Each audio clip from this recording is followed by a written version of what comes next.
Hi class, this is the online portion of the topic on sexuality in the context of relationships, which Dr. Helms will be covering. Please remember to read the two readings for today, Talking to Your Child About Sex and Talking to Your Young Child About Sex, which are written by the American Academy of Pediatrics. And these are the readings which will be covered in part 3 of this online lecture.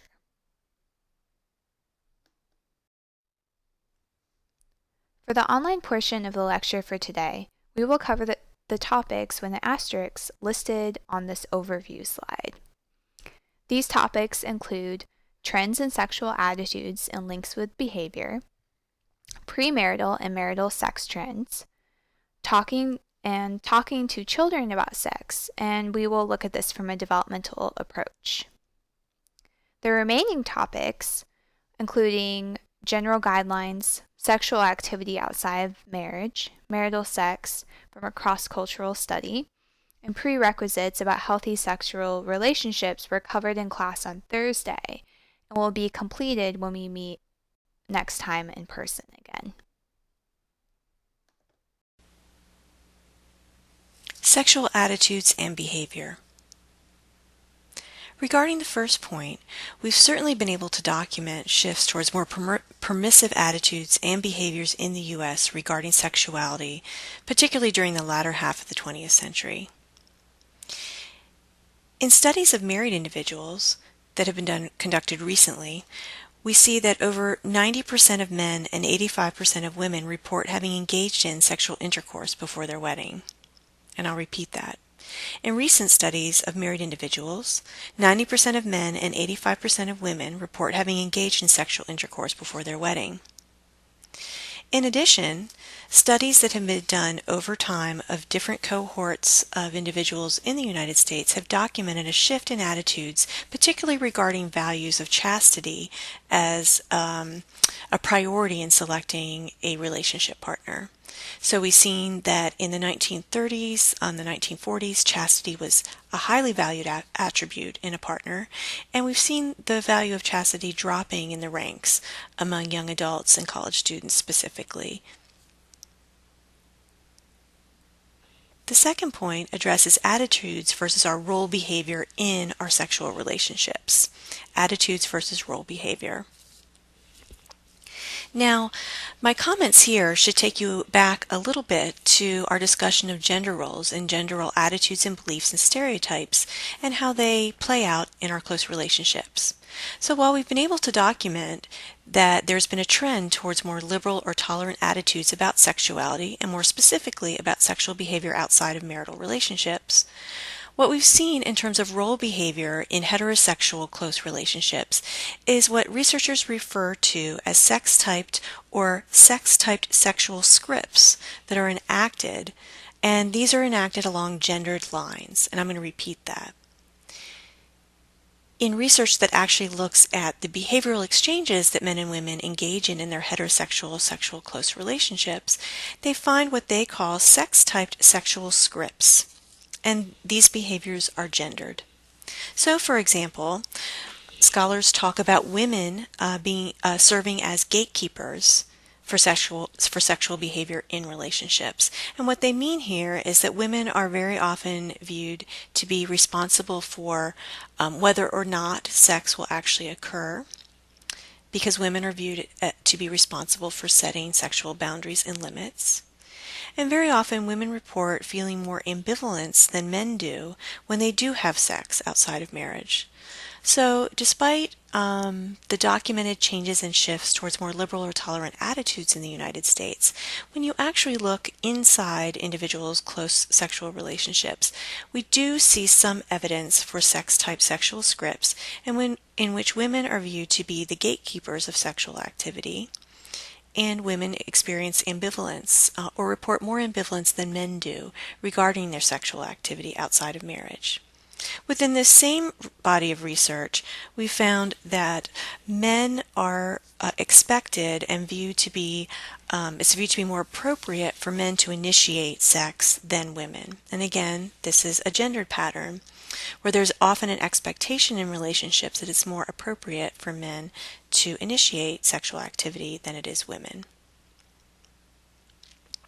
Let's move on to understanding sexual relationships in the context of HIV and AIDS. With the prevalence of AIDS, college student attitudes about sex have included fear, and specifically fear of contracting HIV. We also see in this context college students endorsing beliefs regarding the importance of being selective in choosing sexual partners, as well as beliefs that support safer sex practices. And I'll repeat that. In the advent of HIV and AIDS, we see college student attitudes about sex including support for safer sex, support for the importance of selectivity in sex partners, and also fear, the feeling of fear, specifically fear regarding contracting HIV. Although more and more adolescents are using contraception and adopting safer sex practices when they do have sex, the most consistent changes in sexual practices towards safer sex have occurred for middle-aged homosexual men. So even though we see an endorsement of safer sex practices by most young adults and teens, we actually see behaviorally the most consistent changes in safer sex practices among middle-aged homosexual men. Also, to further put this in context, I wanted to provide you with some prevalence information that, and this is from data that was published in the 2008-2010 period. Young people aged 13 to 24 make up about 17% of all people in the United States diagnosed with HIV and AIDS at that time point. So if you're looking at young people, teenagers and young adults, they make up about 17% of all people diagnosed with HIV and AIDS. Now, looking at a slightly older group, 15 to 24-year-olds, although 15 to 24-year-olds represent only 1/4 of the sexually active population in the United States, so 15 to 24-year-olds represent about 25% of the people who are sexually active in the U.S., they account for nearly half of the new cases of sexually transmitted infections each year. So here we're looking a little bit more broadly than HIV and AIDS and looking at STIs. And we know that although 15 and 24-year-olds represent only 1/4 of the sexually active population, they account for nearly half of the new STI infections reported each year. HPV infections are pretty prevalent among this age group, and that's why you see a lot of public health efforts geared towards college students as well as pediatricians' offices for vaccinations for younger children. HPV, these specific infections, account for about half of the STIs diagnosed among the 15 to 24-year-olds each year. HPV infections account for about half of the STIs diagnosed among 15 to 24-year-olds each year. It's extremely common, it's often asymptomatic, and certain types, if left undetected and untreated, lead to cervical cancer in women. So what about contraceptive use? I'm going to report some findings based on the way that researchers ask the questions, because they ask the questions in slightly different ways in these very large national data sets. So one of the ways that researchers ask about contraception use and frequency of use is to ask individuals to think back to their first sexual encounter and report their contraceptive use. And then they also will ask them to reflect on their most recent sexual encounter. So I'm going to tell you a few different statistics regarding these specific ways of reporting. The use of contraceptions during first premarital sex has been increasing in teens. So that's a good behavioral change that we're seeing in teens. We've seen it was 56% contraceptive use among women who first had premarital sex in the 1980s. So 56%, right around 1985, of women reported using contraception during their first premarital sex. And then if you look to the period of time between 2000 and 2004, 76% of women reported using contraception for their first premarital sex. And then if you move to the 2005-2008 period, 84% of women reported using contraception during their first sex. This is very good news because a sexually active teen who does not use contraception has over a 90% chance of becoming pregnant within a year. A sexually active teen who does not use contraception has over a 90% chance of becoming pregnant within a year. The condom is the most common contraceptive method used at first intercourse. So when you ask teenagers and young adults, what did you use the first time that you had sex? Most of them report a condom. 68% of females and 80% of males use a condom the first time they have sex. In 2006 to 2010, if we look at this last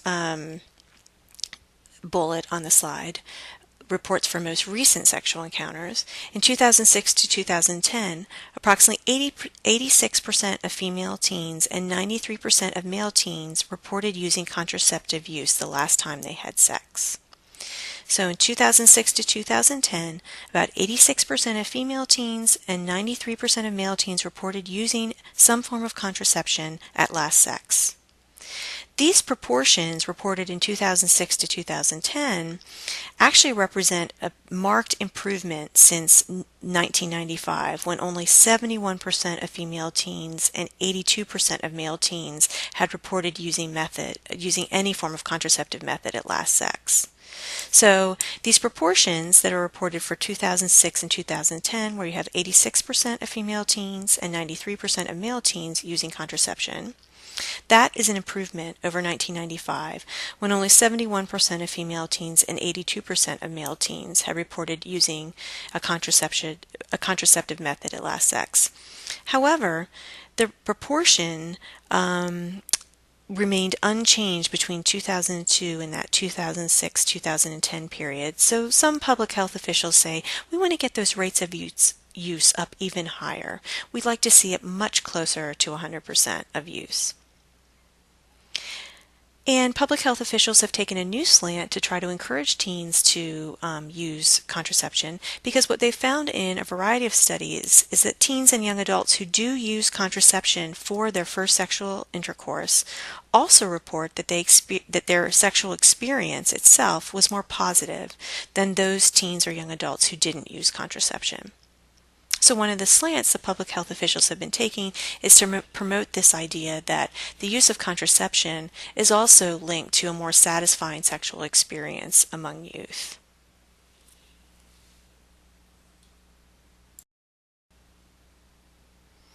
Okay, for this last slide in section 1 of the lecture, I want to go over some prevalent statistics regarding premarital sex in the United States. And I first want to let you know where this information is coming from, because it comes from a variety of sources, but pretty much across these sources you get a very similar story emerging. So some of this data comes from the National Survey of Family Growth, some from the Centers for Disease Control, some from the National Center for Health Statistics, the Ad Health Survey, and the National Health and Social Life Survey. So all of these surveys are taking a look at Americans. They're nationally representative samples. They have representation from individuals from all ethnicities, social classes, and races. So first, what is the average age in the United States for first intercourse? Across these studies, you get slight variations in the exact number, but what we know across the studies, a consistent finding that emerges is that the average age is right around between 17 and 18 years old. One specific study gives 17.7 years old. So the average age at first intercourse for most Americans is right around 17.7, 18 years old. Regarding whether first intercourse occurs within or outside of marriage, we know that first sexual intercourse is premarital for approximately 83%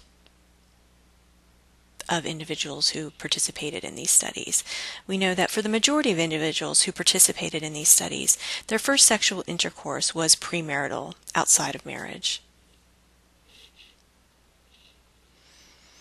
Another interesting finding that's specific to reports from married individuals is that the majority of married young adults have had sex with someone other than their spouse currently.